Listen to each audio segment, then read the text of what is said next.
stimulus money, whether it be whatever the program is, if they're willing to sacrifice people's health care, better believe that they'll sacrifice the other things too. So just some food for thought, some things that I'm going through as a business owner, as not only your colleague, but also a constituent.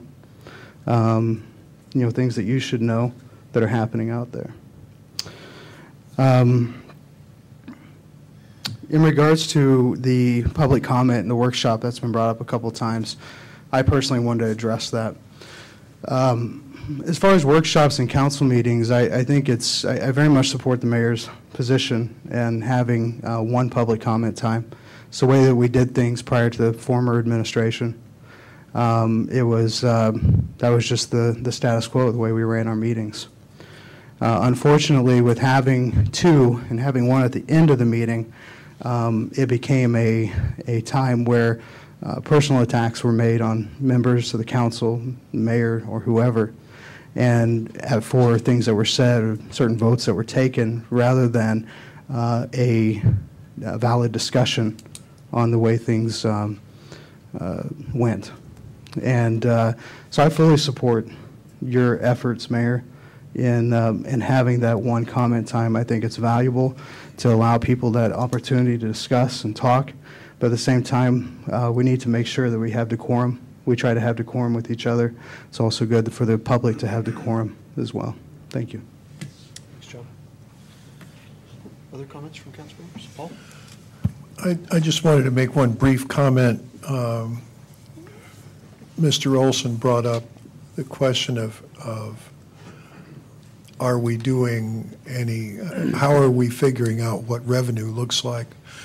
I think it was in March that we first started a budget group meeting that consisted of the Finance Committee of Council and representatives from the various departments of the city, not only director level staff, but medium level staff, with a outstanding consultant by the name of Paul Lewis. He used to work for the city of Vancouver, and now he is known statewide as one of the authorities on municipal budgeting and revenue.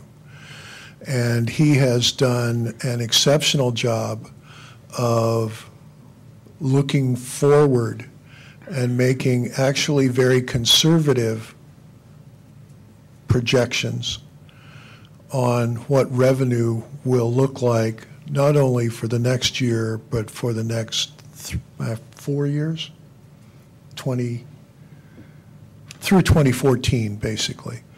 Now, admittedly, once you get out 13, 14, that kind of economic forecasting is not particularly accurate. But we can do a reasonably good job of projecting at least the first half of this coming year, and actually a pretty fair job of the next half of the year, and an acceptable job of the year after that. And just so that you know, the projections that we're making, that we're looking at, are not even centerline projections. We're saying we want the news to be better, not worse, better 75% of the time. So in that distribution, we're way over on the bad news side already. And so I just wanted you to understand that as we go through these budget projections and this budget process, we have put that work in. That's all. Thank you, Paul. Other members? Yes, Mr. Mayor. With regards, Mr. Mayor, with regards to the council meetings and public comments and whatnot, I wanted to add one more thing to consider, a third option, a third solution that may help our constituents as well. With regards to council committee meetings, I would urge us to not make those explicitly non-public. I understand that the Open Public Meetings Act requires us, if we have a quorum, that it must be a public meeting. And so we are not required statutorily to make it a public meeting, but at the same time I urge us to consider at least opening it up for public viewing if they wish to be part of that information, because a lot of the information that's brought forward to us has its origins elsewhere. And if it starts in a committee, or if it's reviewed in a committee prior to it going to a workshop, they can have a little bit more advanced warning about what's happening and the thought process that's going into it. And I understand that nobody really wants to be under the microscope. However, I believe that since we are servants of the people, it is our unfortunate duty to put ourselves in that position, even though we have the power not to. Anyway, that's the bulk of my comments. I did want to mention with regards to the Agenda Bill 135-10, which has been pulled for future meetings. I apologize, I was not able to be here last week when we discussed this during workshop. I did want to mention that, as I understand it, I actually oppose this bill, which, for the public's information, that is for hiring a collections agency to go after past due accounts for water, sewer, utility bills. And I have a strong objection to collection agencies from what I understand about them.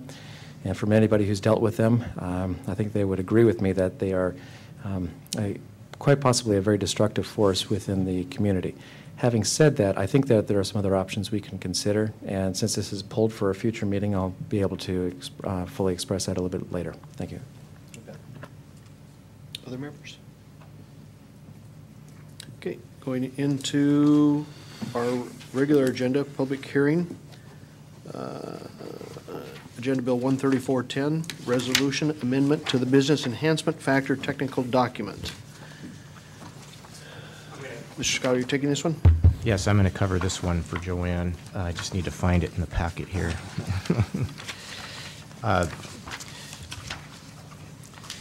The agenda bill before you is an amendment to the Business Enhancement Factor Technical Document. Thanks, Don. As you recall, when we reviewed this at work session, we provide for a business enhancement factor that reduces TIF fees for certain specified types of businesses. And the reason that we reduce the TIF fee is as an incentive for that type of business to locate in the community, and then they bring revenue to the city because of the nature of their business. As is the downside of a listing of businesses, is there's always something that you won't have on the list that would bring similar value to the community, and we would want to similarly incent them. And so what the proposed language does is provides opportunity for the community development director to analyze another business, and if it provides the same benefit to those that are already listed, then the community development director can afford the business enhancement factor and reduce the TIF fees accordingly. So the action that's recommended this evening is to hold a public hearing on that and to take testimony, and then read the resolution by title only, and then pass and post the resolution in the usual manner. Thank you, David. With that, I will open the public hearing and ask for any members of the public that wish to speak on the issue of the resolution amendment to the Business Enhancement Factor Technical Document. Second call for anyone that would like to speak on the issue. Third and final call for anyone that would like to speak. Okay, hearing none, I will close the public hearing and ask for council direction. Mr. Mayor, I ask unanimous consent that the resolution